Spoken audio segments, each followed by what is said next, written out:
కేరళం రాష్ట్ర ముఖ్యమంత్రిగా అవినీతి రహిత పాలన అందించిన పినరయి విజయన్ ఇంట్లో ఈడీ సోదాలు జరపడం కేంద్ర ప్రభుత్వ కక్షపూరిత కుట్రలో భాగమేనని సిపిఎం జిల్లా నాయకులు రాళ్లబండి శశిధర్, రవికుమార్లు ఆరోపించారు.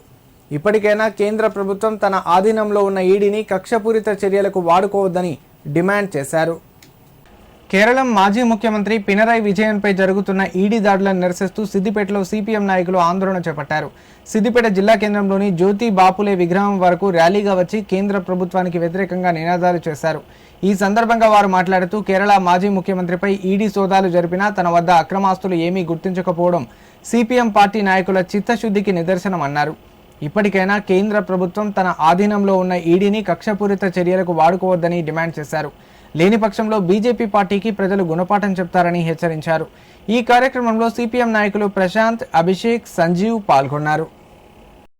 అధికారంలో ఉన్నటువంటి బీజేపీ ప్రభుత్వం కేరళ రాష్ట్రంలో అధికారం కోల్పోయినటువంటి మాజీ ముఖ్యమంత్రి పినరయి విజయన్ పైన ఈడీ దాడులు చేయమంటే కేంద్ర దర్యాప్తు సంస్థలను ఉపయోగించుకొని మరి మాజీ ముఖ్యమంత్రి అయినటువంటి సిపిఎం పొలిటిక్ బ్యూరో సభ్యుడైనటువంటి విజయన్ పైన ఇంటి దాడులు చేయమంటే ఒక బెదిరింపులకు గురి చేసి పాలన కొనసాగిస్తామంటే ఎట్టి పరిస్థితుల్లో సహించము, ప్రజలకు బుద్ధి చెప్పాల్సినటువంటి రోజు వస్తుందని చెప్పి ఈ సందర్భంగా మొదటిగా హెచ్చరిక చేస్తున్నాం. మరి మచ్చలేనటువంటి నాయకుడు మరి సిపిఎం పొలిటిక్ బ్యూరో నాయకులు మాజీ ముఖ్యమంత్రి పినరయి విజయన్ మరి ఏ రకమైనటువంటి ఆదర్శవంతమైనటువంటి పాలన అందించారో ప్రజలందరికీ తెలుసు.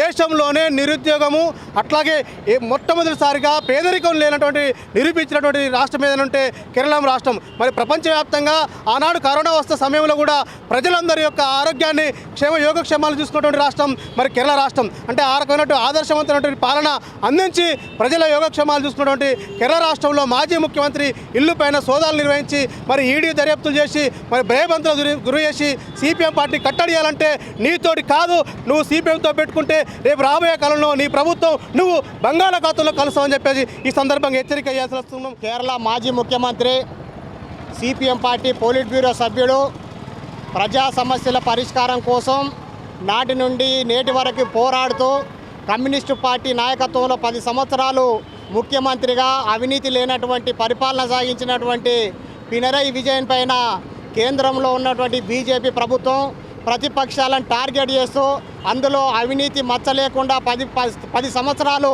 పరిపాలన సాగించినటువంటి మాజీ ముఖ్యమంత్రి పినరయి విజయన్ ఇంటిపైన ఈడీ దాడులు చేయడం ఇది అప్రజాస్వామికం, రాజ్యాంగాన్ని ఈరోజు ధ్వంసం చేయడం తప్ప ఇంకోటి కాదు. కేంద్ర దర్యాప్తు సంస్థల్ని ఈరోజు దుర్వినియోగం చేస్తూ ప్రతిపక్షాల మీద తీవ్రమైనటువంటి దాడి చేస్తూ ఉన్నది. కేరళ రాష్ట్రం అంటే ఈ దేశ ప్రజలే కాదు ప్రపంచానికి మొత్తం తెలుసు. ఇట్లాంటి మచ్చలేని నాయకుల మీద ఈరోజు ఈడీ పేరుతోటి దాడులు చేసి నిర్వీర్యం చేయాలని చూస్తే ఇక్కడ ఉన్నటువంటి శ్రామిక ప్రజలు, కష్టజీవులు ఊరుకోరు. రోడ్ల మీదకి వచ్చి ఈ ప్రజాస్వామ్యాన్ని, రాజ్యాంగాన్ని కాపాడడం కోసం పోరాటాల్లోకి వస్తారు.